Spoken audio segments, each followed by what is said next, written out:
வணக்கம் சிவாஜி சேனல் நேயர்களே.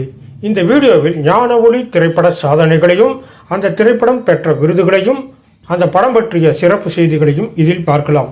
சென்னையில் முதலாக 7 திரையரங்குகளில் 14 சிறப்பு காட்சிகள் முதல் நாளில் திரையிடப்பட்ட முதல் படம் ஞான ஒளி.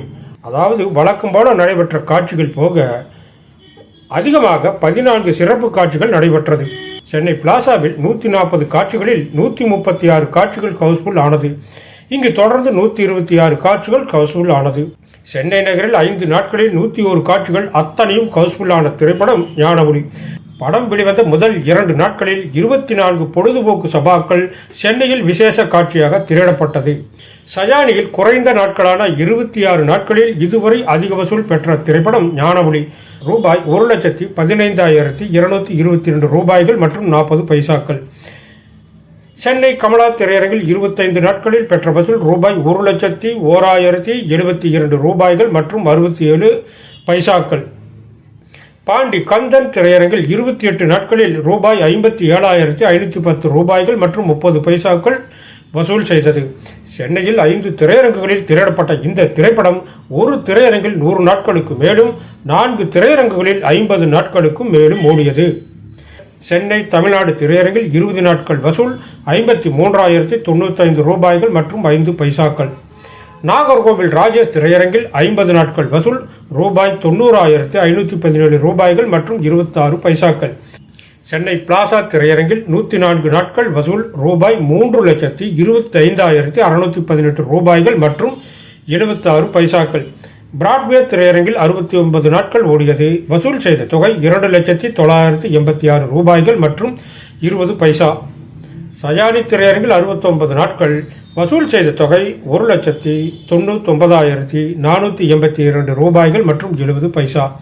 கமலா திரையரங்கில் ஓடிய நாட்கள் 56, வசூல் செய்த தொகை 1,56,868 ரூபாய்கள் மற்றும் 70 பைசாக்கள். ஞான ஒளி படத்தின் 100வது நாள் விழா சென்னை பிளாசா திரையரங்கில் நடைபெற்றது. இதில் நடிகர் திலகம் சிவாஜி கணேசன், சின்ன அண்ணாமலை, ஜி உமாபதி, சுந்தரராஜன் ஆகியோர் கலந்து கொண்டார்கள். ஞான ஒளி திரைப்படம் 11/3/1972 அன்று திரைக்கு வந்தபோது சென்னை நகரத்திலும் புறநகர் பகுதியிலும் மட்டும் நடிகர் திலகம் நடித்த 20க்கும் மேற்பட்ட படங்கள் ஓடிக்கொண்டிருந்தது என்பது ஒரு பெரிய சாதனையாகும். அப்போது ஓடிக்கொண்டிருந்த புதிய மற்றும் பழைய திரைப்படங்கள் சொர்க்கம், தங்கைக்காக, தேனும்பாலும், பாபு, ராஜா 5 தியேட்டர்களில் ஓடிக்கொண்டிருந்தது. உத்தமபுத்திரன் 6 திரையரங்குகளிலும், பாலும் பலமும் 2 தியேட்டர்களிலும், காவேரி, மக்களை பெற்ற மகராசி, இருவர் உள்ளம், வளர்வரை, மனோகரா, வணங்காமுடி, குங்குமம், பாகப்பிரிவினை, உயர்ந்த மனிதன், குலமகள் ராதை என்று 20க்கும் மேற்பட்ட படங்கள் அப்போது ஓடிக்கொண்டிருந்தது. இத்தனை சிவாஜி படங்களுக்கும் இடையே ஞான ஒளி படம் திரையிடப்பட்டு சாதனை படைத்தது ஒரு பழைய வரலாறு. சென்னை பிளாசா 104 நாட்கள், சயானி 76 நாட்கள், பிராட்வே 76 நாட்கள், கமலா 69 நாட்கள், தமிழ்நாடு 41 நாட்கள், திருச்சி சென்ட்ரல் 85 நாட்கள், மதுரை நியூ சினிமா 90 நாட்கள், கோவை ராஜா 56 நாட்கள், பாண்டி கந்தன் 47 நாட்கள், சேலம் சாந்தி அண்ட் SRV இணைந்து 83 நாட்கள், வேலூர் அப்சரா 52 நாட்கள், நாகர்கோவில் ராஜேஷ் 55 நாட்கள், தஞ்சாவூர் ஜூபிட்டர் 47 நாட்கள், யாழ்ப்பாணம் ராணி 84 நாட்கள், கொழும்பு சென்ட்ரல் 80 நாட்கள்.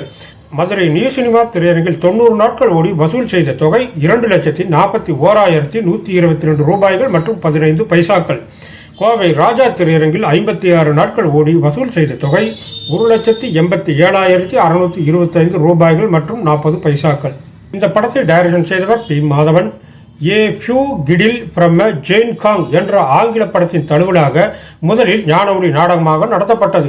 அதன் பிறகு இது சிவாஜி நடிக்க படமாக தயாரிக்கப்பட்டது. இந்த படத்தில் சிவாஜி அவர்கள் சுமார் 16 விதமான உடைகளில் தோன்றுவார். இந்த படம் தெலுங்கில் பெத்த மனுஷி என்ற பெயரில் மொழிமாற்றம் செய்து வெளியிடப்பட்டது.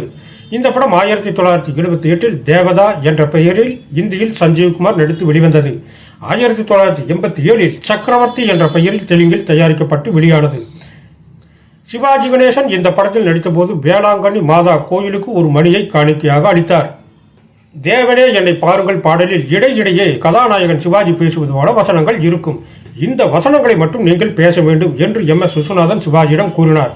சிவாஜி அவர்கள் MS விஸ்வநாதனை அந்த பாடலை பாடி காட்ட சொல்ல அவரும் பாடி காட்டினார்.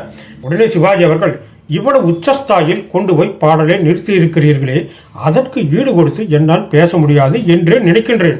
வேறு பொருத்தமானவரை அழைத்து அந்த வசனங்களை பேச வையுங்கள் என்றார் சிவாஜி. எம்.எஸ். விஸ்வநாதன் இசைக்குழுவைச் சேர்ந்த வயலின் கலைஞர் ஜோசப் கிருஷ்ணாவை அழைத்து அந்த வசனங்களை பேச வைத்தபோது பாடலுக்கு அந்த குரல் பொருந்தவில்லை. பல குரல் வித்தகர் சதன் என்பவரை கூப்பிட்டு இதே வசனங்களை பேச வைக்க அதுவும் பாடலோடு பொருந்தவில்லை.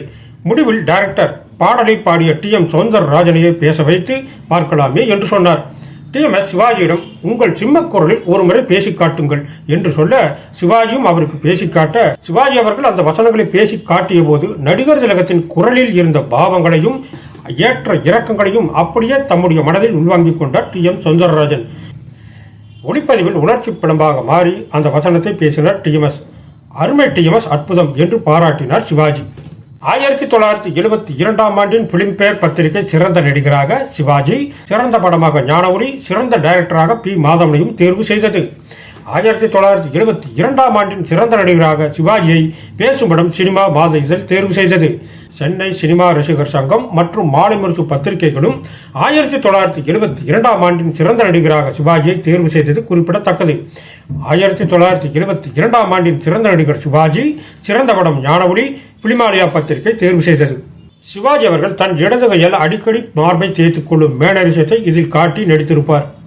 ஒரு காட்சியில் வி.கே. ராமசாமியிடம் சாரதா அவர் ரொம்ப நாள் நல்லா இருந்தால் தான் பல குடும்பங்கள் நல்லா இருக்க முடியும் என்று கூறும் இடம் ரசிகர்களால் பெரிதும் ரசிக்கப்பட்டது.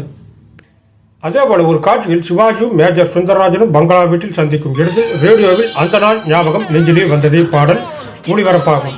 இந்த காட்சியும் ரசிகர்களால் வெகுவாக ரசிக்கப்பட்டது. இதைத் தொடர்ந்து இருவரும் சந்தித்து உரையாடும் காட்சி மிகவும் பரபரப்பாக இருக்கும். தேவனே என்னை பாருங்கள் பாடலில் சிவாஜியின் நடிப்பு, நடை ஆகியவற்றுக்கு திரையரங்கில் ரசிகர்களின் கைதட்டலால் அதிரும். சுந்தரராஜன் சிவாஜி கொடுத்த காப்பி சில்வர் டம்ளரை திருட்டுத்தனமாக கைரேகை எடுக்க ஒழித்து வைத்து கொண்டு போக அவரை சிவாஜி மடக்கி அவருடைய செய்கையை வெளிப்படுத்துவது அருமையான காட்சி. மாதா சிலை முன்பு சிவாஜி பேசும் வசனங்கள், அதைத் தொடர்ந்து என்னை பிடிக்க அலைகிறான் போன்ற வசனங்களுக்கு திரையரங்கில் பலத்த கைதட்டல் உண்டாகும். தன் மகளை கேவலமாக பேசிய ஸ்ரீகாந்தை ஓங்கி அடிப்பார் சிவாஜி. ஒரே அடியில் அவர் இறந்து விடுவார். எம்பி குதித்து ஒரே அடியில் ஸ்ரீகாந்தை அடித்து வீழ்த்துவது போல காட்சி படமாக்கப்பட்டிருக்கும். சிவாஜியின் ரியாக்ஷன் மிகவும் அருமையாக இருக்கும்.